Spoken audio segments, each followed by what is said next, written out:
Hi everyone, thank you for joining me today. This is Love and Relationship.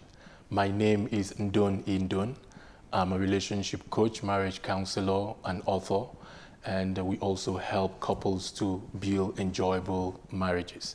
So today I want to talk about what I title the greatest enemy of love. And I want you to know that the greatest enemy of love is selfishness. I know a lot of times people accuse the devil, they bind the devil. You know, the thing is, even when the devil wants to attack a relationship or marriage, he's going to find someone who's selfish. He comes from a selfish open door. So I want you to understand that selfishness is one of the greatest enemy of love. And that is why even the Bible in Luke chapter 9 verse 23, Jesus was speaking. He says, if you must follow me, in other words, if you must love me, he said, deny yourself, carry your cross and follow me. You see, whenever we come into a relationship and the focus is ourselves, you're not thinking about your partner, the welfare of your partner, the well-being of your partner, you cannot prosper in that kind of relationship. So today I want you to look within and understand, are there areas in your life that you are about yourself, not considering your partner? And you know, I love this commandment in the Bible that says, love your neighbor as yourself. The Bible did not say love your neighbor the way you feel like. It didn't say love your neighbor the way you think is right. It said put yourself in your neighbor's position at every point in time and try to understand. Ask yourself, if I were my neighbor, how will I like to be treated in this issue? Now, when we are in a relationship, we always have to learn to treat our partner the way we would like to be treated. That is one way to conquer selfishness. Put yourself in your partner's position and ask yourself, if I were to be my partner in this position, how will I like to be treated? And once you are able to understand the right way you would like to be treated, treat your partner that way. We are all human beings. There is no way you can prosper in a relationship if you do not treat your partner well. You know, a lot of times people say, no, I must love myself. I must look after myself. Well, the truth is, if you really love yourself, then you will learn to love your partner the way you love yourself. Not treat your partner in a terrible manner as an excuse to loving yourself. So I want us to look within. If your relationship is in trouble, if you're in crisis, I want you to look within first of all. Before you point fingers at your partner, ask yourself, have I been treating my partner well? Am I treating my partner the way I would like to be treated? Am I doing what I should do, from my side? You see, a lot of times when you look at things from your perspective alone, it makes you feel that you're right. I've counseled a lot of couples, and most of the time, you see, when a couple have a fight, both of them think they are right. So it's about who shouts the loudest. It's about who can, make explanation, who can make their case. Nobody's thinking from the other one's perspective. Am I treating the other one the way I would like to be treated in this situation? Friends, I'm here to tell you, if you can conquer selfishness, if a couple can conquer selfishness, it's easy to have an enjoyable relationship. You see, I've heard a lot of people say, the early days of our marriage was beautiful. Oh, it was nice. It was awesome. We were so happy. But now things are going the wrong way. We are no more happy. Let me tell you one thing. In the early days of relationship, people focus on one another. They focus on pleasing each other, not themselves. They think of, oh, how can I make that person happy? Oh, when should we go out? I must make food for him. I must make that for her. That is why the relationship is always pleasant, because the focus is on the other person.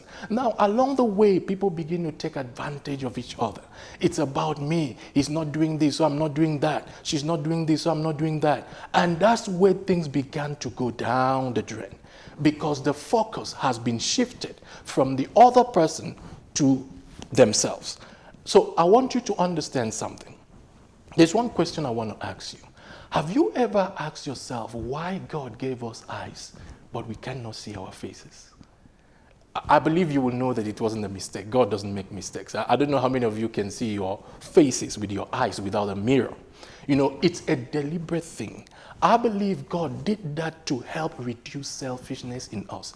I want you to imagine how the world will be if people were able to see their faces with their eyes. I mean, selfishness will escalate. You even find more accidents, more situations, people driving along the way, they are trying to look at their face. You are communicating with somebody, the person is looking at his or her face. You know, the ladies will really do a lot of makeup, a lot of, making the thing looks good. So it's going to bring a lot of conflict. Now, God did that deliberately so we can use our eyes to focus on the other person, to focus on someone else, to focus on our partner. And there is something that I see. When people look at other people, when they focus on other people, there are two things they do. They either help or they criticize. And you see, God has called us to help. That's why the Bible says, I will make him a helper. Now, I'm not saying you cannot criticize your partner here and there, but let me give you a clue. Before you point out something that is wrong in your partner's life, or criticize and, rebuke or all of that, please try and find things that are good about your partner. You see, if I walk up to you and say to you, oh, I like your shirt, I like your pants, but I don't like your shoes, you will listen to me. You will say to me, hey, what's wrong with my shoes? What can I do? Because I have complimented two things about you, and that makes you feel good. A lot of time, the reason our partners do not listen to us is because we only criticize, we don't compliment. I've known some people who can walk into a place, everything is fine. They will not say, oh, this place looks good, oh, this food is nice, or all of that. They are waiting and looking for something to criticize because there must be something wrong all the time. Friends, if you want to build an enjoyable relationship, you must also learn to raise the self-esteem of your partner. You must also learn how to build confidence in your partner. And that comes by complimenting. If two people go to a restaurant, as a couple, you find out that sometimes after they finish eating, there could be a particle on the other one's mouth, a particle somewhere there. Well, since we cannot see our faces with our eyes, that's where you need the help of your partner. And that is when the partner should say, oh, honey, come, let me wipe this from you. Not saying, hey, look at you, you eat like a monkey. Every way is dirty. No, because we are meant to help. I say to people, listen, if you see issues with your partner, ask yourself first, the first question is, what have I done to help change this situation? What have I done to help this person go forward? You are not there as a judge. You are there as a helper. That is the first thing you have to understand. Every other person can judge your partner. You are there to help your partner build up. So I want us to understand the importance of this message today. Selfishness is one of the greatest enemy of love. When we can conquer selfishness and we can begin to see how to build each other, how to help one another, I'm telling you, your love, the love in your relationship, the love you have for one another is going to grow, it's going to increase. If you cannot love God in being selfish, you cannot also love another person in being selfish. So today I want us to understand that we first of all, in every issue, have to try to look within. Look within and ask yourself the questions that you should ask. And always think in your mind, what can I do to help my partner? Everybody's value increases when they are contributing to the other person's life. So I want you to learn one thing today. Learn how to contribute to your partner's life. Learn how to make meaningful contributions, how to help, how to stir up love, how to, help your partner become that man, that woman that the person needs to be, rather than criticize. So let's learn how to work together. Even when you criticize, let it be in love. Let it be in helping the person grow. Let it be in building the relationship. And I just want to wrap up with this. Sometimes when a couple fights, a lot of times some people fight for themselves, not for the relationship. I want you to understand something. There is a difference between fighting for yourself and fighting for the relationship. When you're fighting for your relationship to prosper, the question will always be, what is the best thing for us? It will not be your way or the highway. I know people who say, listen, it's either you do this or you get out, you do this. No, it's not supposed to be so. You're supposed to sit down with your partner, bring out your own opinion, and hear from your partner. Give your partner room to say something.